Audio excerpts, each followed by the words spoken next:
Hey, everybody. Welcome to the Climbing Sycamores podcast, where we look at today's topics to get a better view of Christianity. I'm Annie Beege, and I'm joined by my friends Ben Sadler and Matt Harbach.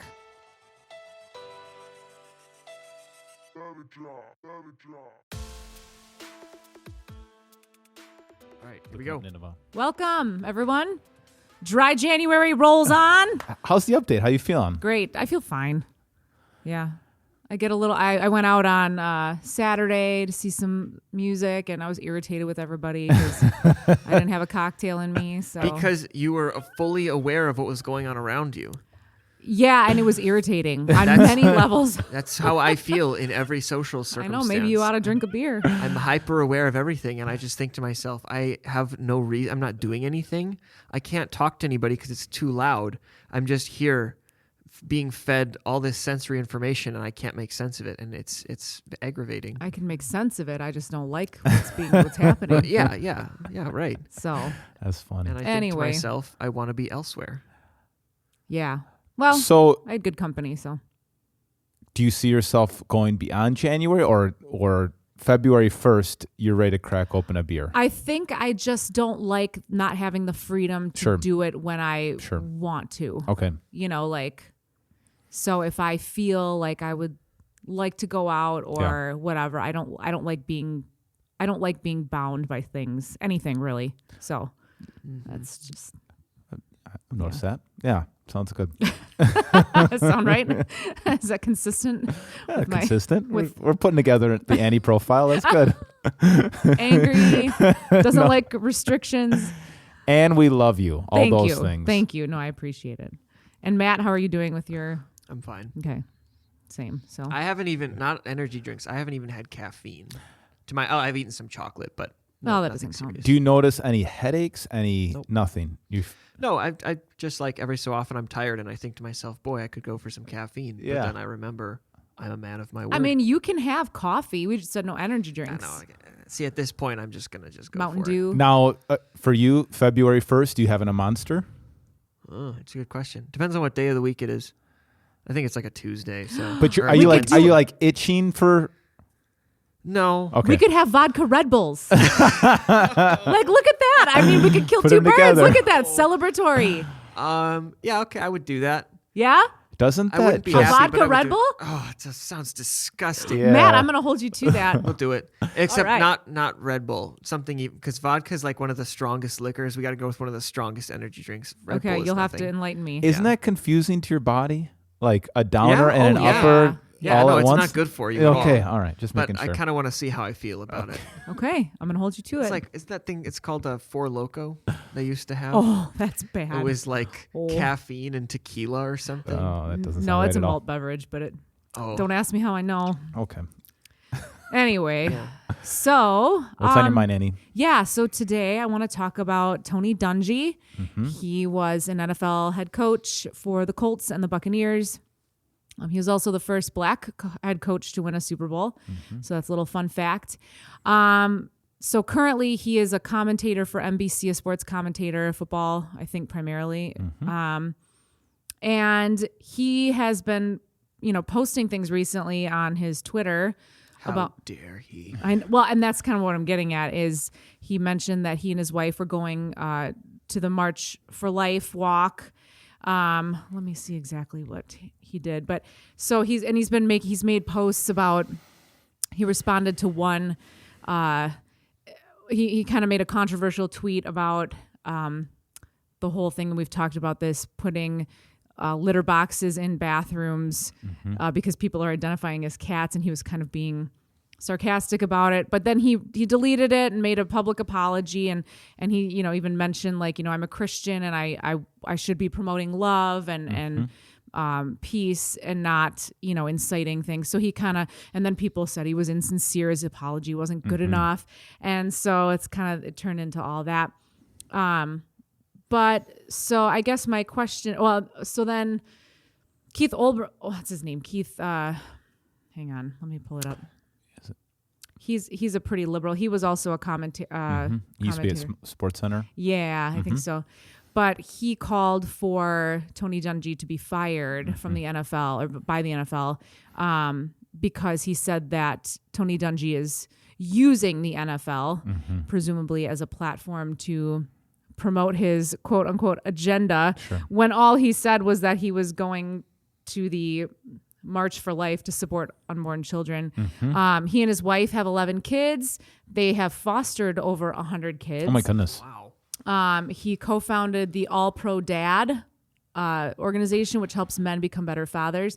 And so I feel like this is a person who is like actually like walking the walk. He's superhuman. Yeah, right, exactly. So he's doing all this stuff, and he Definitely should get him fired. well, I know, that's what I'm terrible saying. guy. Like, it's just so absurd to me. And so I guess my question is, we see Tony Dungy, we see what he's doing, we see what he's done, and he's talking about the things that he does and the things that he supports. At what point, if you're hired by an organization like the NFL or Google or something like that, where do you draw the line between like your identity? Because it's not like he's ever spoken about any of these things while he's working. Sure. So does that somehow, his beliefs somehow prevent him from doing his job? And how much should an employer really have to say about what you're posting about your beliefs? Especially in this capacity. I mean, obviously, if you're bad-mouthing the organization or the company, or you work for an organization that is, staunchly on one-sided, and then you're posting about things contrary to what they stand for or believe, then I guess I could kind of see that would be a problem. But this just doesn't seem like a problem. Yeah. Does that make sense? Yeah, I think there's a lot of things there. Another commentator, Dan Orlovsky, he's usually does football. I think he used to play football, and he's on SportsCenter. And 12 years NFL quarterback. And he says follower of Jesus on his Twitter page. And then when the Damar Hamlin thing happened, he prayed on ESPN on camera. I think the real issue we have right now is we have lost our ability to have tolerance, like in the highest sense of like, I accept you as a person, even if I don't agree with you. Like, there's no room to have your own personal beliefs. And then also, I think because of our social media platforms, who you are, you're a brand. Everyone is a brand almost. Their whole life is a brand. And so your personal brand now has to match up with the organizational brand. Right. And if not, then you just need to have your own personal brand outside of any kind of organization, because organizations are so, there used to be kind of core values of an organization like hard work and show up on time, but now it's kind of like these core values of organizations have different causes they follow, whether that's gender rights or other kind of things, or abortion rights, if you call them that, or so I think that's the real challenge. Is organizations have so many now agendas, and the part of the brand is if you follow some of these agendas, and everyone's got a personal brand now. Just by having a Twitter account, you'll have one. So it's too bad, because even if you're not a Christian, I mean, Tony Dungy, I feel like just does such a good job. He's a nice guy. He's a nice guy, and all the things that he's done that have been so positive, fostering kids, and he's been through really hard things, lost a son, and so he's just done so many really positive, wonderful things that, if you don't agree with his Christianity, why can't he still do his job? It's not inhibiting his job. We just have lost that capacity anymore. And that used to be a Christian, that was part of kind of our Judeo-Christian culture, was tolerance or acceptance. Like, I accept you as a human being because humans intrinsically have value, and we have room to disagree on belief systems. Now, either you're all in, and you have to match up with all my values as an organization. You have to believe all the same things as the CEO or the board, or you're out. And that's just too bad. Well, the NFL, I think, I think there's probably a lot of Christianity, like, Sure. In the NFL, when we see people like Dan, what's his face? You mentioned. Yeah, Orlowski. Yep. And just we see players praying and when things happen and whatnot. So I don't feel like, it's so foreign that it's coming out of nowhere. But he works for NBC, right? He's a commentator on NBC. Yeah, so I don't know why this guy was saying that the NFL should do something about it. But NBC has all of their and classically politically liberal values that they support, and then the same thing with NFL. I think are pushing more liberal values in politically also. So that's what I mean. It's not just about football anymore. Like, hey, that's what's too bad, because sports used to be, we all love this game. Mm-hmm. That's what we are united on. We love this game. But now people are being forced to maybe change their own personal values to watch sports, and then every purchase you make, like, I just like Pepsi, but then or whatever. I don't even know. All these organizations now have this whole set of values set up, and it's not just about the product anymore. Now, it's great when organizations are trying to have a higher cause and do something to make the world a better place. It's just hard if you don't agree with their view of what the world would look like as a better place. Yeah. So I it's too bad that, I don't know if he felt forced to apologize. I think he just didn't want to, he was trying to make a joke or a comment, and yeah, and I'm not saying I don't agree with what he said. Yeah. I just, I think he did receive backlash, and then, maybe rethought it and thought, is this a productive comment? And it was not a productive comment. Sure. So give room for, then let him move, and then move on. Why do we have to cancel people right away? I know. I mean, yeah, he's done so much good, and that comment is not going to, it doesn't have to tarnish his career. But yeah, that's just too bad. I think that's creating a lot of anxiety for so many young people and just people in general. Like, what did I say on Twitter 10 years ago that's someday going to bite me? Because there's no room for somebody to to say something that, and the values change so quickly. What is a value today is totally different than something that was appropriate 5 years ago. So somehow I'm supposed to know that what I've said today is going to offend somebody in 5 years. So yeah, that can be. Do you think you're our young representative here, Matt? Do you feel like are people, the younger generation, more aware that what they say online could potentially hurt their career, or organizations are taking a look at what they're saying on their social media sites? Are they aware of that? Yeah. Do they care? No, I don't think so. I mean, I think they just post as much as they want to. Like, that's Snapchat and that's TikTok. Yeah. I mean, I saw some girls in high school the other day just in the hallway just recording a TikTok between classes or whatever. I mean, love it. That's what you do. You do it because you're friends. You think it's fun. You do it because you see other people that you're following having a good time. I think there's absolutely zero forethought into 10 years in the future. Am I going to want people seeing prepubescent me doing a stupid dance? And honestly, how bad is that? I mean, right. in present, I mean, who knows? Maybe they're going to outlaw dancing 10 years from now, and then you're going to be in trouble. But you know what I mean? Like, there's some content that is neutral that doesn't. You would think so? Yeah, I hope so. Yeah. Hopefully, it's still neutral someday. But I guess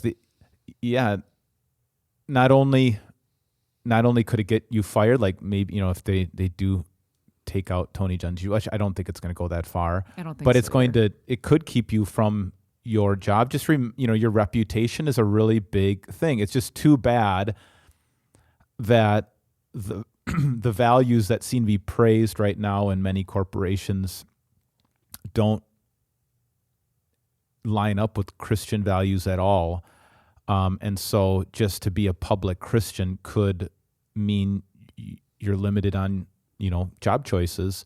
And that it could, expressing your views, and you don't have to be belligerent, but just even saying something honestly in some kind of public forum, might keep you from some opportunities. And you have to be okay with that, I guess, trusting that this is not a new issue. It's been something that's gone on for 2,000 years.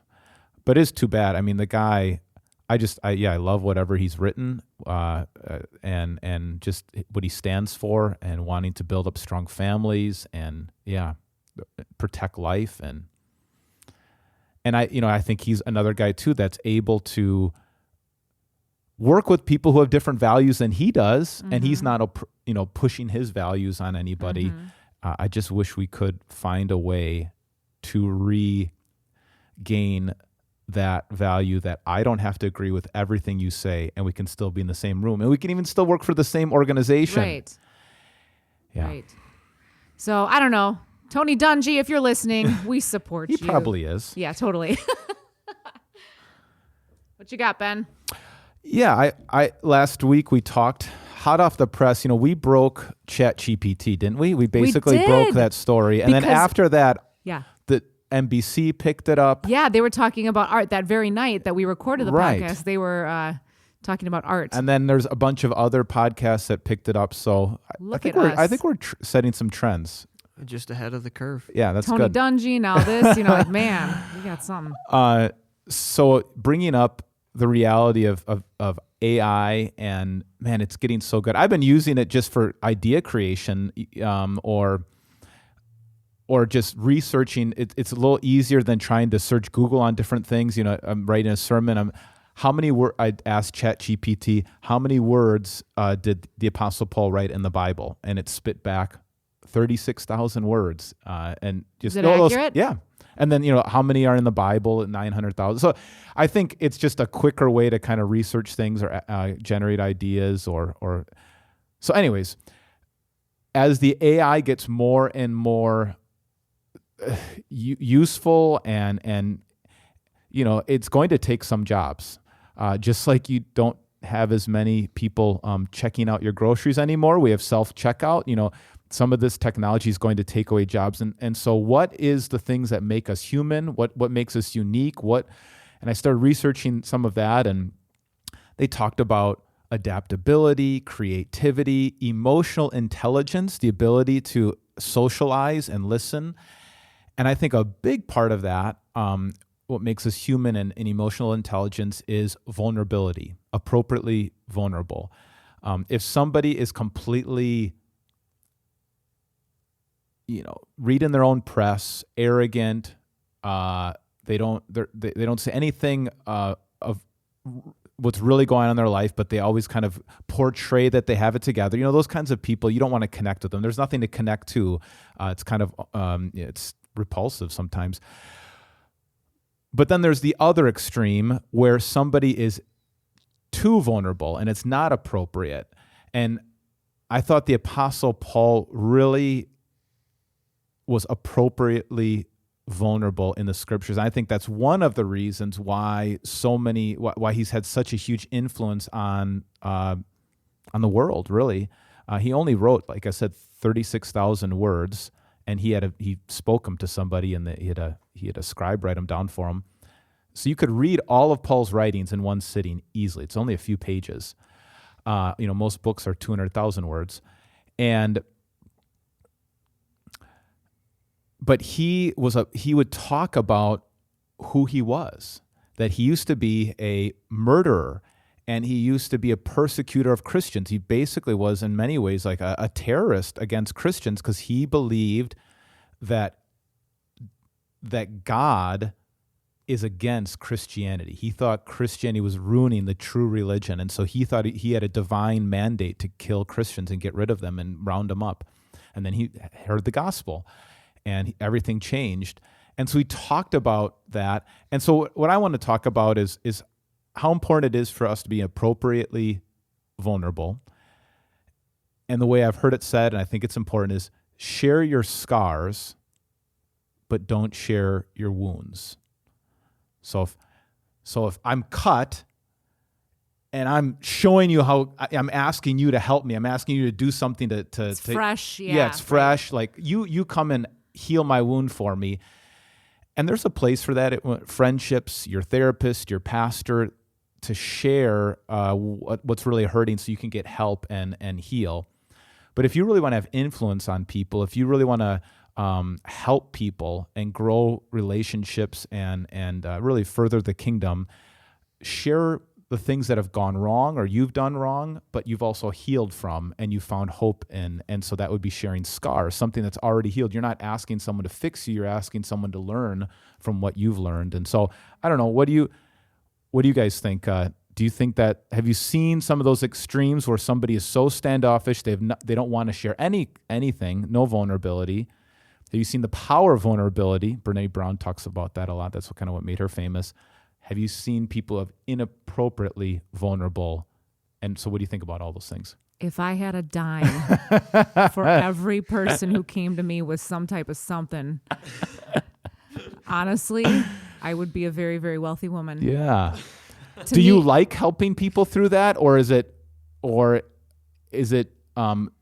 inappropriate some of the times where they're bringing that up to you, or are they trying to confide in you as a friend, or are they just looking for sympathy? I think a little bit of everything, and it depends on the time, or in other words, it depends on the person.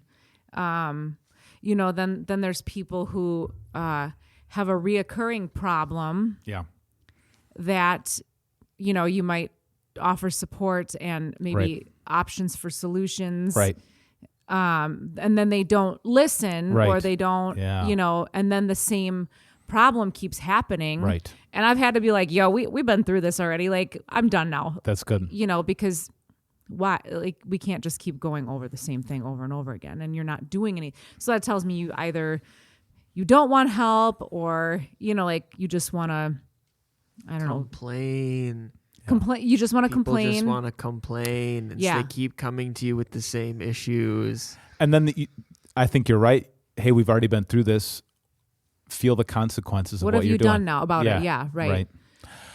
What do you think about that idea that, sharing your success might separate you, not really actually be attractive? Like, think about Tom Brady. Like, who can connect with Tom Brady? I can't connect with that. Okay, you've won everything. But now he's, now because of his very public divorce to his super hot wife. Yeah. Like, that makes him a little more relatable, right? Right, but is he willing to talk about that and what he's learning from it, and how he wants to change or work on things? I think that's the part where I guess that's what I appreciate, when people have changed or learned how to change and want to help other people go through that similar transformation, and they speak from a place of humility. And I think that shows emotional intelligence, which I think is going to be one of the most powerful things that humans can do that AI will not be able to do in the future. But I don't think people know how to do that. So what do you think, Matt? I don't know. I feel like you can kind of tell, like, the time and the place for that sort of thing. Mm-hmm. And I don't know. I think it's kind of hard, because to make a friend, you have to open up in some ways. Yep. But you don't want to open up too much if the person isn't your friend. Sure. It's kind of a catch-22. Yeah. So at some point, someone's gonna kind of take the risk and then talk about some things that are a little more personal, and hope the other person doesn't just shut them down. Yeah, I think being honest about your flaws. I think when it's a codependent relationship, is kind of when you're asking somebody else to do the work for you. That's what can be really hard. Is that, hey, these are the things that I'm working on, and that creates camaraderie, connection. But if you're asking them to do the work for you, that's when it can be really it's not somebody you want to connect with. Or just people that like to just complain, or to like just hash out the same problems all the time. And then, if you catch yourself wanting to make them feel better, which is very dangerous, then you listen, and then you say, like, oh yeah, I'm sorry. And you try to, like, sympathize with them. Yeah. But then that just keeps happening. And and at a certain point, you just got to be like, when is this going to get better? Yeah. Correct. Like, I'm not here to help you. I can't fix it for you. You have to fix it. But, like, you're not making it better, and you just keep complaining, and you act like it's such a big problem. Yeah. So, Yeah, I mean, I lost a best friend over that. We have matching tattoos. We were like thick as thieves, and she was with a guy, and there was, this was probably, I don't know, a long time ago, but she, the guy was abusive, and she kept having these problems and problem after problem, and, we'd talk through it, and, I thought she'd gotten to a point of being strong enough to get out, and but eventually, like, I had to say, I can't do anything for you. Right. I'm obviously not helpful to you. Like, right. I'm not doing anything for you. Yeah. And so I haven't spoken to her in a really, really long time. That's really hard. So. Yeah. I think, this is kind of going a little different. I think that's really... It's a boundaries. It's a boundary. Yeah, I think that's a really important. There's one thing about if you're a person who wants to help others, I think that one of the best ways to help others, if you're trying to tell a message, is like what Paul said when he's writing to Timothy. He said, "Here's a trustworthy saying that deserves full acceptance. Christ Jesus came into the world to save sinners, of whom I am the worst. But for this reason, I was shown mercy, so in me, the worst of sinners, he might show his unlimited patience." And so Paul's saying, hey, if God can save me, he can save anybody. And I think that, draws people in. It says, okay, now I can follow you. You're not some super apostle, some super Christian. You're just somebody like me, but you've made it through, and I want to follow you. Some of the things that you guys are talking about too are, all right, if somebody wants to be a friend, codependent friendships never work, right? It's almost like the venting, coming from the one side is enough to kind of strengthen the person to get through the next, hurdle until it happens again. And then they come back and they vent about it and they don't actually fix it. You know what I mean? It's like it gives them enough strength to like vent just to get through that next, obstacle or whatever. And then the cycle just keeps happening again. Yeah, it's very sad. But I do agree with you. I think that this is probably the one, human experience and vulnerability will be one thing that AI can't do. Correct. Yeah. So building those relationships with people. And that creates trust. Somebody shared something personal. I trust you. I realize I don't have to be perfect around you. We both can work hard at something. There's that connection. Those are all just really positive, emotionally intelligent kind of things to be able to do. And I wonder if we have those skills in our culture anymore. And I think the Apostle Paul struck that balance. He would really not boast. He was really against boasting. He talked to me. He's like, I could tell you stuff. He says, I've had a vision of heaven. I could boast about that, but I'm not going to, because I want to boast of my weaknesses. Because when I've been weak, you can learn from that, and I can show the strength of Christ. So I'm thinking about that because I was on a conference call or participating in a conference call, and this guy was getting coaching, and all he was talking about was how great he was. I'm like, how is anyone going to help you? How can any of us learn from that? We don't learn from other people's success. We learn from their challenges and even their failures. And I don't know, success is just not that great of a teacher. And it causes people, maybe if they're boasting a lot, even if they don't mean to be, right? It just really, it makes them just doesn't look good. No. I don't really want to have anything to do with that. Right. Even if the intention isn't to puff themselves up or to make them appear better than they are, it's off-putting. It is. And I think one of the reasons that it's off-putting is because deep down we all know that if somebody has just knocked it out of the park, so much of that is because of God's grace. God made you 7 feet tall. God gave you and great, you've worked hard. Congratulations. But so much of the things that are successes in our life are a mixture of hard work, but also the incredible gifts and opportunities that God has given us. And so be thankful, not arrogant. It kind of reminds me of one of my favorite quotes. I've maybe mentioned this on the podcast before, but it's like, be careful about people who are always bragging about who they are, because a lion will never have to tell you it's a lion. That's good. That's right. I love that quote. Right. Exactly. Act like you've been there before. Mm-hmm. Yeah. Yep.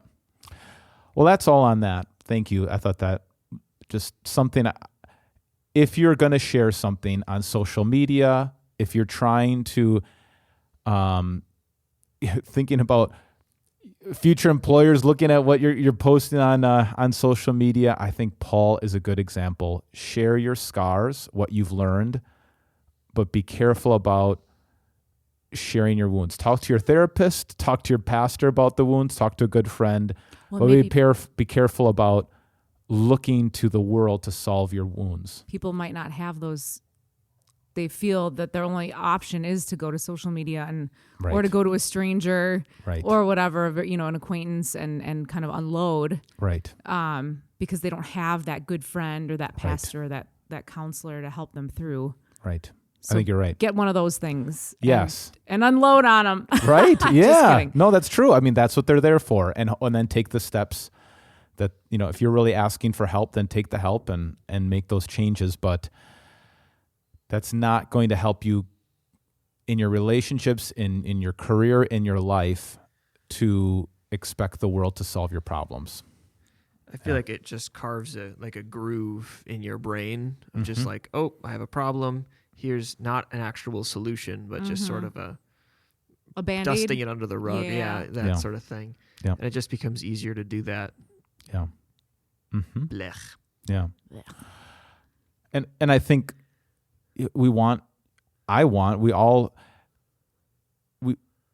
all need sometimes tough love. I mean, the best therapists that I've worked with or the best friends I've had are the ones who listen really well, but they don't let you ruminate.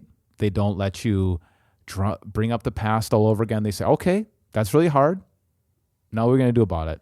Like that, those are the best, because that's the only way forward. The only way forward is to go forward. You can't solve your past. You can only learn from it and live in the future, live in the present, live in the future. You can't live in the past. It sounds cliche, but it's really true. Yeah. Yeah.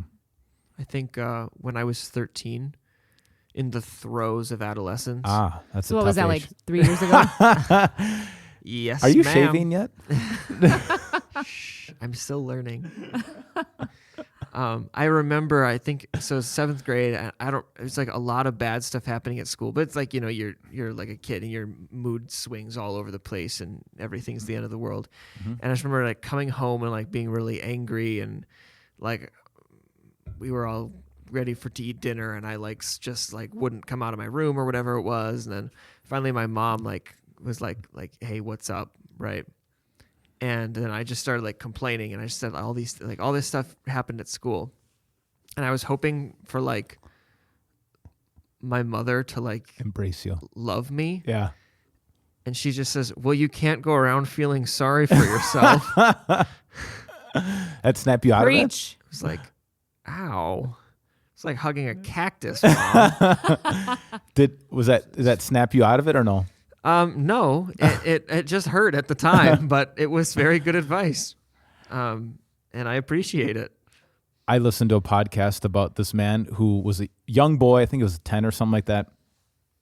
And his friends were playing with matches and stuff. And so he's like, I think I want to do that. So he put some gasoline in a can and lit a match and he burnt 98% of his body. Yikes.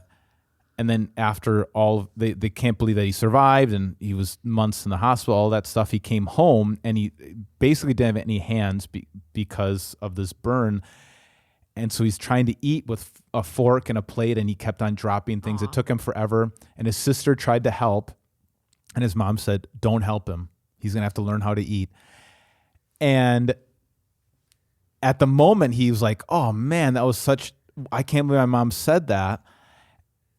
And he said, but she stayed at the table with me. She was going to be there to support me, but she knew I needed to do it on my own. And so I think that's and now he looks back, he speaks and he encourages people to do what they can. And I think that's a lesson we all need to learn, right? So tough love, right? That's a good mom. Mm-hmm. Oh man.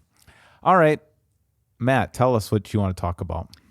Yeah, so I very recently just read through the book of Nahum the prophet, which I don't think I've ever read before. It's like one of those really short prophet books that kind of gets lost.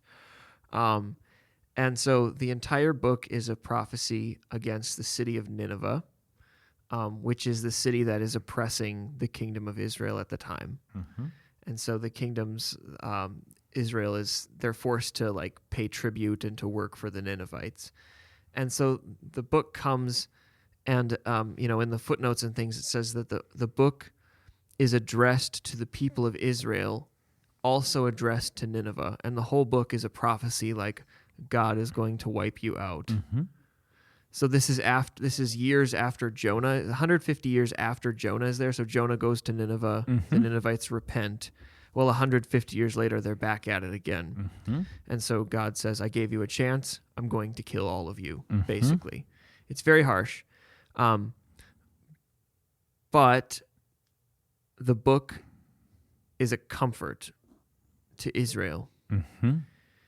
Another interesting thing is that it's possible that it takes up to 50 years after this message is delivered for the judgment to actually happen, which means that a lot of people listening died before it happened. And not to mention that Israel is not the one destroying Nineveh. Nineveh is going to be destroyed by Babylon, who will eventually also come and capture Israel. So it's not like your life got a whole lot better. No. So it really challenges you to think that God would say, hey, I know that you're suffering, but I am going to take away your suffering. You might die before that, but there is final judgment. Yeah. And that's the point of the book. Yeah.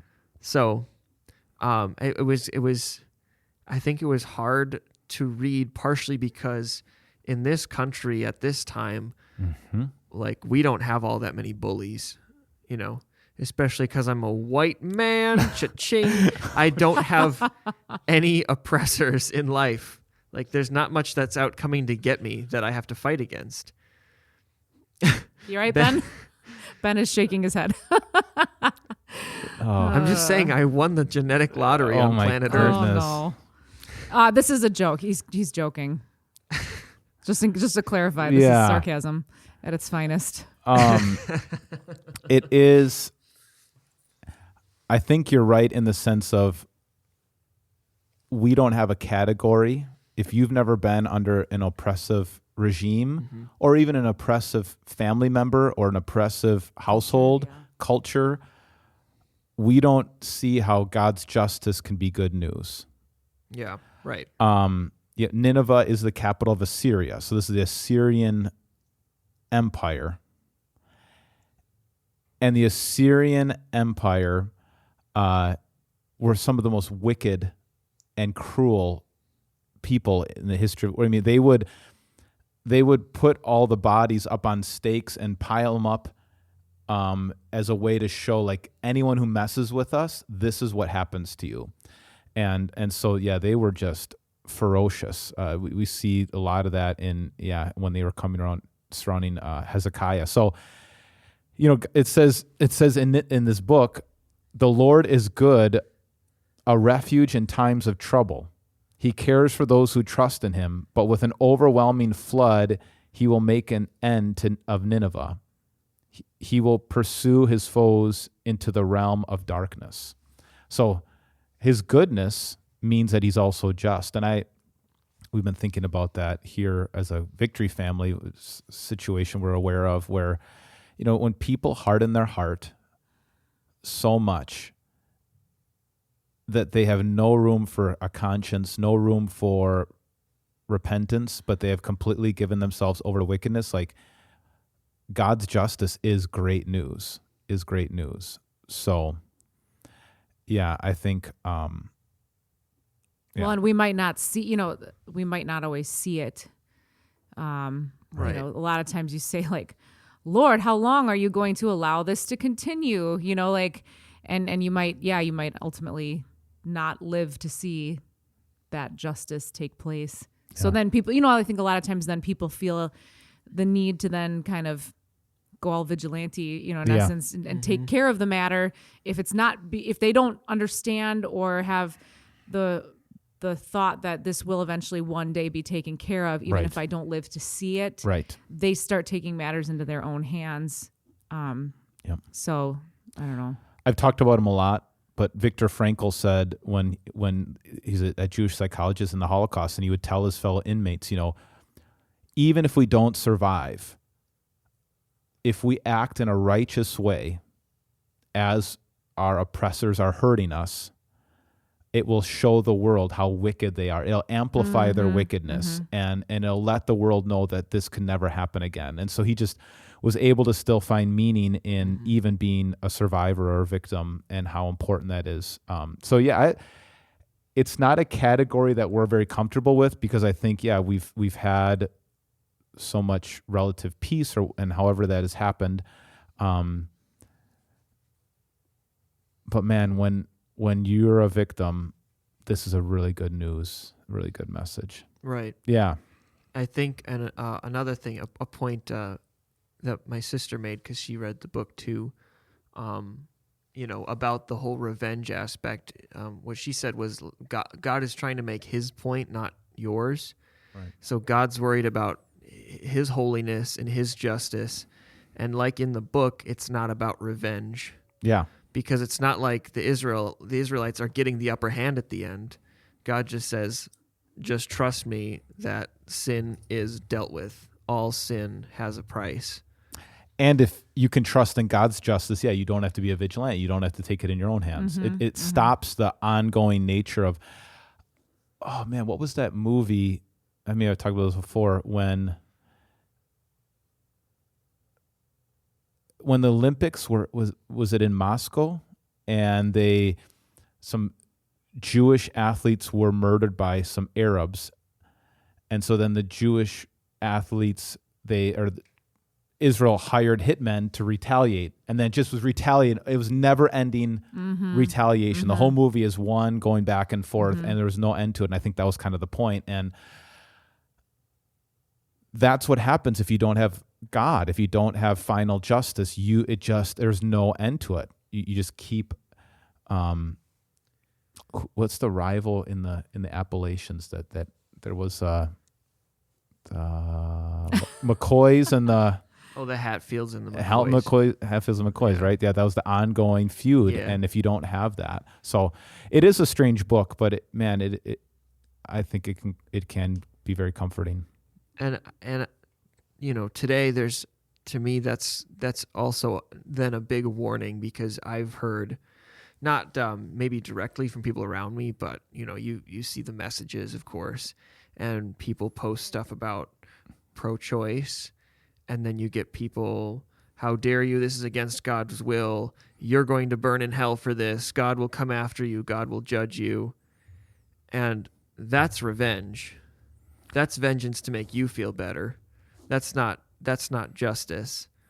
And I feel like it's not, Christians will use that as sort of like as a way to kind of feel like they still have the upper hand. Or like burning down the abortion clinics. Or that. Like that type of thing. It's like, that's not helpful. Right. That doesn't. And then on the other side, canceling, like we were talking about, canceling Tony Dungy, like we're all taking justice in our own hands instead of letting some of these things play out. And if it's wrong, then letting the government step in. But feeling like you have to take the role of the government and create justice yourself. There was something else I was going to say too. Oh, I think also we have a hard time in our culture, and I think some of this is kind of the therapeutic culture. Right now we have this belief that all of our problems are just maybe mental health issues, or all of our problems are just upbringing, that people are created basically good. And we have a really hard time saying, no, that person has given themselves over to evil. Maybe hope for them someday to repent and change. But right now, they have no interest in changing. That is evil. And so they have to be stopped. There has to be justice. We can't talk about this anymore. The old line, if you don't negotiate with terrorists, a terrorist is a terrorist. You don't negotiate with them. And it seems like Nahum has no problem seeing not every Assyrian that way, but the Assyrian regime and what their goals were to just destroy anyone in their wake and in their path. So, I think we have to regain that category of evil in our culture to be able to see, and then to hand people over to justice, to the right authorities to receive that. But well, there is no absolute evil or good anymore. Correct. So that's unfortunate. Yeah. It's kind of hard to rally everyone around a cause when you're just sort of spouting opinions, but correct. They managed to do it anyway. Yeah. But then you turn to, unfortunately, sometimes because we think we can rehabilitate everybody in every situation and almost immediately, it's just because of upbringing or their psychology or whatever, we forget the person who needs the most help, and that's the victim. Yeah. And so that's what, Nahum's writing this as justice against the Assyrians and hope for the victim. And that's when those lines get drawn and somebody has given themselves over to evil, you have to have very clear lines in your head to protect the victim with everything you got, and to bring the evil person to justice through the right means, and then let justice be carried out correctly. Yeah, not by yourself, obviously. Mm-hmm. Yeah, and again, I think that was because for me, I just don't think of myself as a victim of very much. But for me, then the other takeaway point is that it's not up to you to get revenge, and it's not even up to God to get revenge for you. He's holy, and he gets vengeance for himself, but he's not getting revenge for you to make you to kind of like give you the upper hand or to make you feel like you won out. Right. No, yeah, I wouldn't think it'd be revenge, but justice. I mean, if you're a victim mm-hmm. and you've been wronged against, I'm just thinking of somebody who's abused or taken advantage of or mm-hmm. treated as a slave or whatever, or racism or any of those things. Mm-hmm. It's interesting how the book of Isaiah ends. Have you ever looked at this? I mean, doesn't seem like your chicken soup for the soul way to end a book of the Bible. But the book of Isaiah, the great prophet, ends in 66. The last line is, so there's a new heavens and new earth. So like talking about the resurrection, as the new heavens and new earth I make will endure before me, declares the Lord, so will your name and descendants endure. From one new moon to another, from one Sabbath to another, all mankind will come down and bow down before you. So it's just this beautiful picture that forever in eternity in this renewed world, they'll have bliss. And then it says, and they will go out and look on the dead bodies of those who rebelled against me. The worm that eat them will not die, and the fire that burns them will not be quenched, and they will be lonesome to all mankind. The end. The end. And we say, oh, that's kind of, but I don't know. I heard about someone coming to justice last night, and I cried tears of joy because there was so much wicked there. And there is if you have given yourself over to complete evil, mm-hmm. Satan himself, there is a sense of things have been put right. Mm-hmm. And you pray the 1,000 things leading.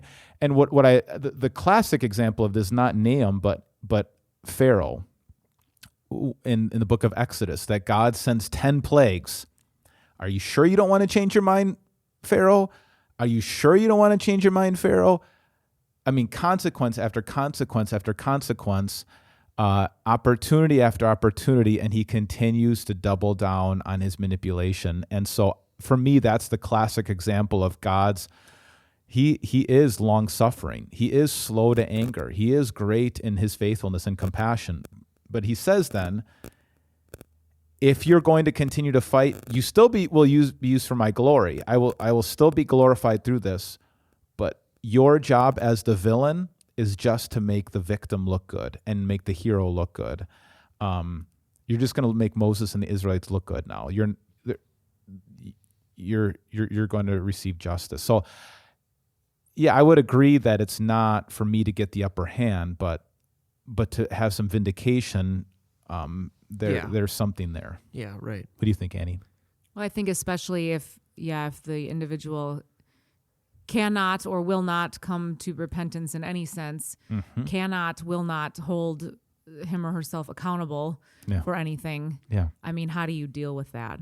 How do you work with that? You can't. Right. With no conscience, you can't. How do you? Yeah. What do you do about it? You can't. That's Satan, right? And 100%. that's the picture of who Satan is, and unfortunately there are some people who have given themselves completely over to that, and that's real. I mean, we list off the big ones like Stalin and Hitler, but there are everyday examples, unfortunately, that some people are just there and they're not interested in talking or changing. Yeah. So it's Nahum. There's so many Psalms like that. So many of the prophets are like that. And we probably need to also, just like you need to regain a category for tolerance, if somebody's not hurting somebody, I can tolerate you and I can accept you as a human being.